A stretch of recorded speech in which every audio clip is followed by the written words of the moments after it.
Hello बच्चों, स्वागत है आपका अपने YouTube चैनल EWS पर। मेरा नाम मोहम्मद इमरान। मैं आप सभी को फिजिक्स पढ़ाऊंगा, जैसा कि मैंने पिछले वीडियो में अपना इंट्रोडक्शन दे दिया था। तो आइए फिजिक्स का चैप्टर पढ़ाएंगे करंट इलेक्ट्रिसिटी, जिसका नाम होता है विद्युत धारा। हेडिंग लगाइए करंट इलेक्ट्रिसिटी, करंट इलेक्ट्रिसिटी। तो इसमें सबसे पहले आप लोगों को जानना जरूरी है करंट क्या होता है। करंट क्या होता है मैं समझा रहा हूं, ध्यान से समझना। जैसे मान लो किसी पानी का, जैसे पानी हो, पानी की जब धारा बहती है उसे पानी की धारा कहते हैं, और दूध की धारा बहे उसे दूध की धारा कहते हैं। ऐसे आवेश का धारा बने तो इसे करंट बोलते हैं, विद्युत धारा। क्या बोलते हैं? विद्युत धारा। मींस आवेश प्रवाह की दर को विद्युत धारा कहते हैं। और आवेश पता है क्या होता है? इलेक्ट्रॉन होता है। अगर इलेक्ट्रॉन फ्लो कर रहा है, इलेक्ट्रॉन बह रहा है, इसी को कहते हैं विद्युत धारा। आवेश प्रवाह की दर को विद्युत धारा कहते हैं। तो लिख रहे हैं विद्युत धारा। विद्युत धारा किसे कहते हैं? आवेश प्रवाह की दर को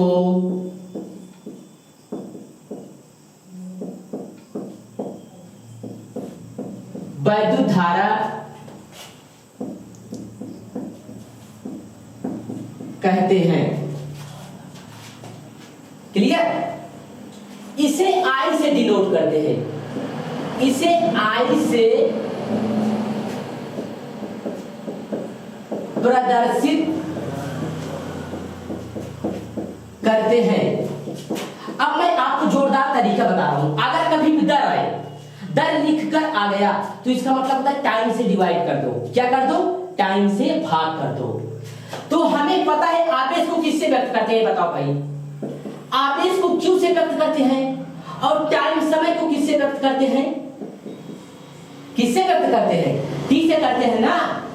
तो विद्युत धारा क्या बनेगा, आप खुद ही बताओ यार। विद्युत धारा I बराबर क्या होगा? मैंने बोला दर अगर आ जाए टाइम से डिवाइड कर दो, तो विद्युत धारा I बराबर क्या होगा? Q upon T। क्लियर बात? अब यहां से ध्यान से समझना, विद्युत धारा का मात्रक क्या होता है? विद्युत धारा का मात्रक क्या होगा? Q का मतलब होता है आवेश, और आवेश का मात्रक होता है कूलाम। पढ़े हो ना भाई? आवेश का मात्रक कूलाम होता है। ये क्लास 10 की चीजें हैं। और T का मतलब होता है समय। समय का मतलब होगा सेकंड। तो इसका मतलब मात्रक क्या होना चाहिए? कूलाम पर सेकंड, यही होना चाहिए। लेकिन ये गलत है भाई। क्यों गलत है? अरे भाई विद्युत धारा क्या होता है? मूल राशि होता है, फंडामेंटल क्वांटिटी है। इसीलिए ये मात्रक गलत। ये मात्रक क्या है? गलत है। असल मात्रक ये है एम्पियर। विद्युत धारा का मात्रक एम्पियर होता है। विद्युत धारा से आवेश आया है, विद्युत धारा से आवेश आया है, ना कि आवेश से विद्युत धारा आया है। क्लियर बात? विद्युत धारा का मात्रक एम्पियर होता है। विद्युत धारा मूल राशि है। ठीक है, इसको मैं लिख दे रहा हूं। विद्युत धारा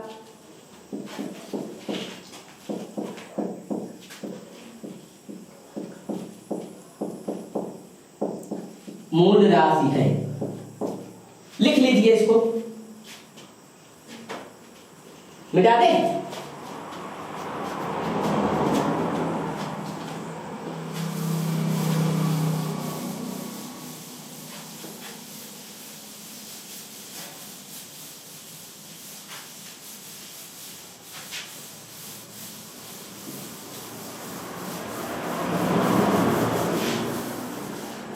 विद्युत धारा की तो बात हो गई है। अब आइए मेन टॉपिक की तरफ, जिसे बोलते हैं प्रतिरोध। क्या होता है प्रतिरोध? तो हेडिंग लगाइए विद्युत प्रतिरोध या प्रतिरोध, जो भी बोलना चाहो। और प्रतिरोध को इंग्लिश में बोलते हैं रेजिस्टेंस।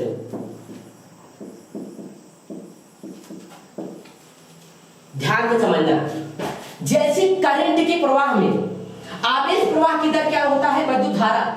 लेकिन अगर आवेश के प्रवाह में कोई रुकावट आ जाए, आवेश के प्रवाह में कोई रुकावट आ जाए, मतलब विद्युत धारा के प्रवाह में रुकावट आ जाए, मतलब विद्युत धारा के प्रवाह में रुकावट आ जाए, तो जो ये रुकावट डालता है उसी को प्रतिरोध बोलते हैं। विद्युत धारा के प्रवाह में आने वाले रुकावट को विद्युत प्रतिरोध कहते हैं।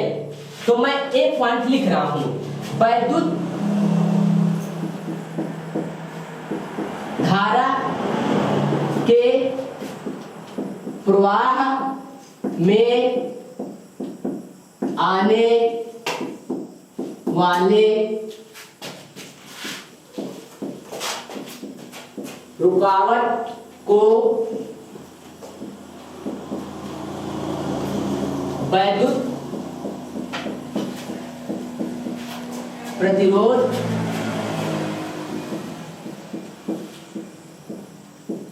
कहते हैं।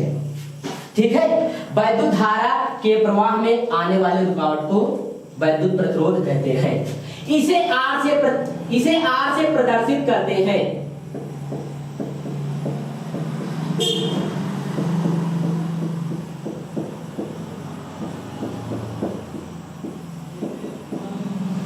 और इसका मात्रक ध्यान से समझना, इसका मात्रक ओम होता है, ओम होता है। और जानते हो ओम कैसे होता है, ऐसे करके ए है ओम। जैसे सड़क पे हम आप लोग चलते हैं, गाड़ी चलाते हैं, तो ब्रेकर आता है, तो वहां पे गाड़ी को रोकते हैं, ब्रेकर ही रेजिस्टेंस का काम कर रहा है। ऐसे ही है ब्रेकर, करंट के लिए ब्रेकर का काम कर रहा है, रेजिस्टेंस का काम कर रहा है। ठीक है, इसका मात्रक ओम होता है, ओम को इसी से प्रदर्शित करते हैं। इसको लिखो, फिर मैं संयोजन समझाऊं।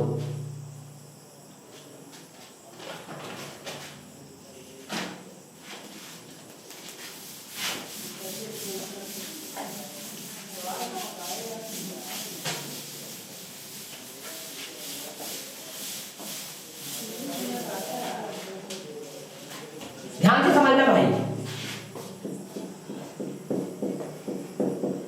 प्रतिरोधों का संयोजन,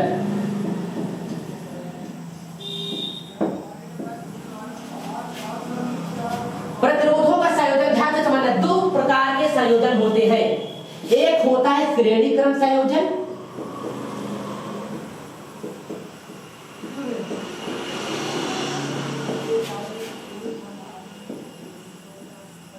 एक होता है समांतर क्रम संयोजन।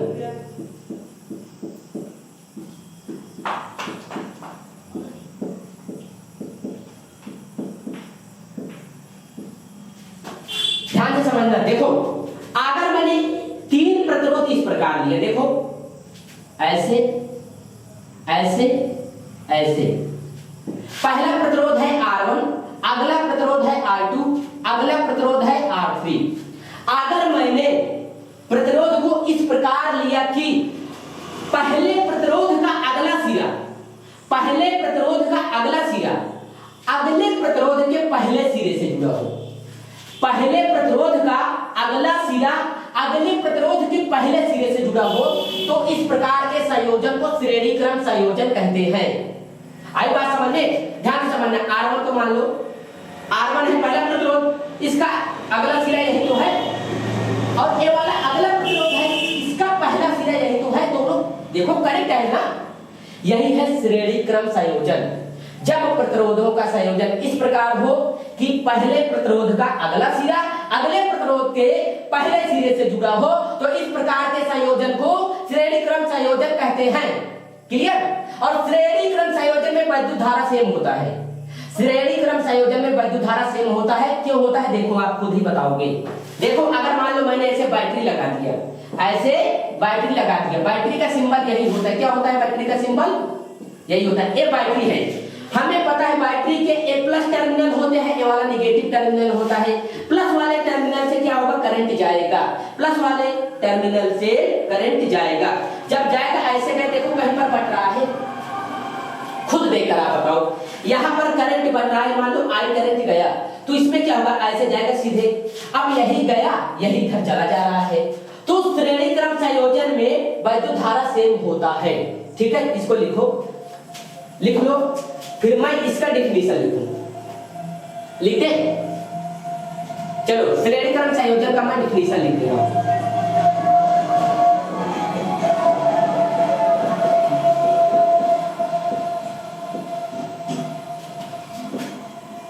जब प्रतिरोधों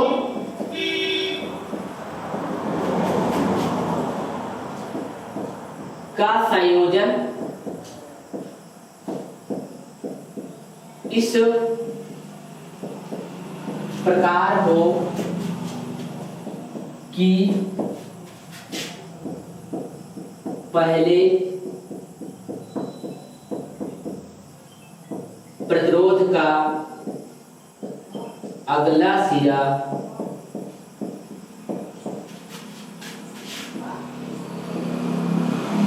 अगले सिरे के अगले प्रतिरोध के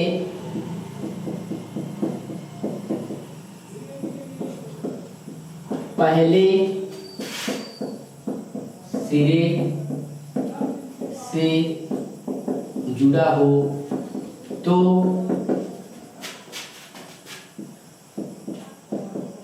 इस प्रकार के संयोजन को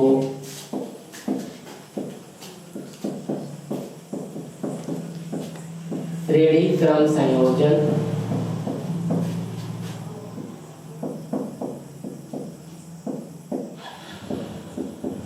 कहते हैं। लिख लो इसको, ठीक है। तो श्रेणी क्रम संयोजन क्लियर एकदम, लिख लो, फिर मैं समांतर क्रम संयोजन बताऊंगी क्या होता है।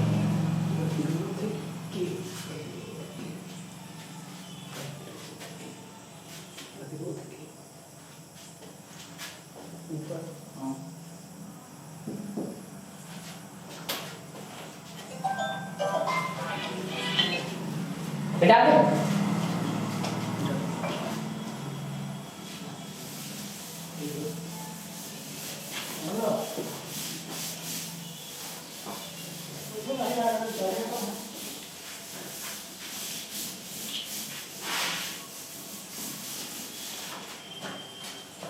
अगला हेडिंग लगाए समांतर क्रम संयोजन।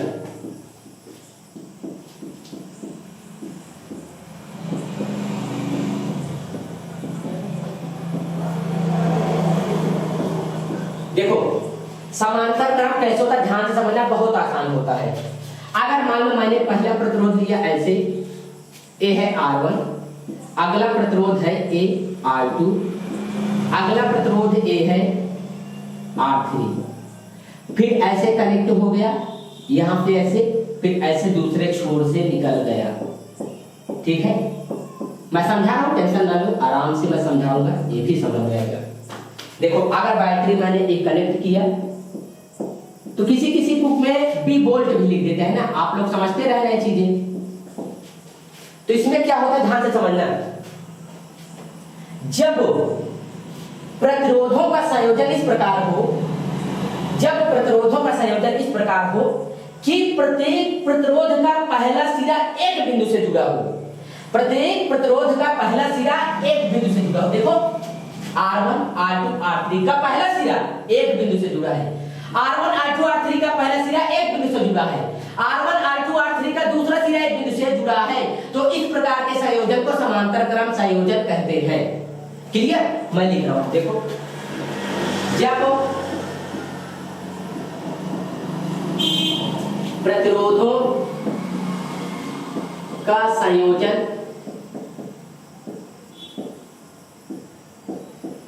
इस प्रकार हो कि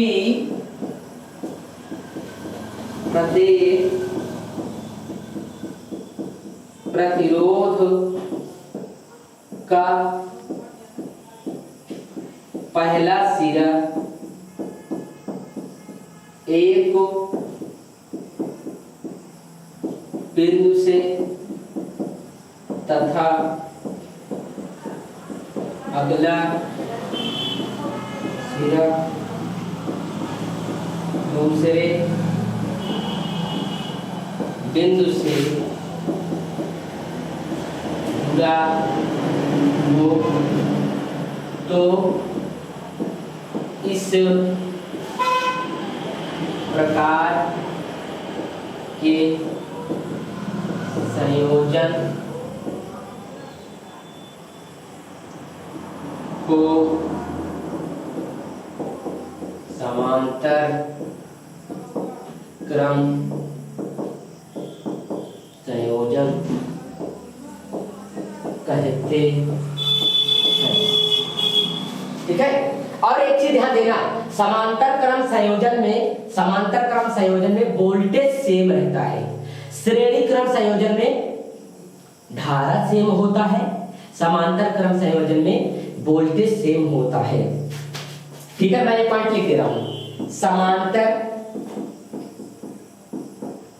क्रम संयोजन में विभवांतर, अरे भाई विभवांतर को ही वोल्टेज बोलते हैं, विभवांतर समान होता है। ठीक है, लिख लीजिए इसको।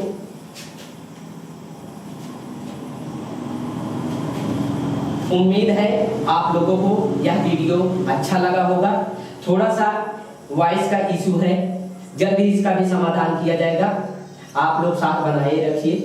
अगले वीडियो में मैं जोरदार न्यूमेरिकल के साथ आप लोगों का स्वागत करूंगा। Thank you.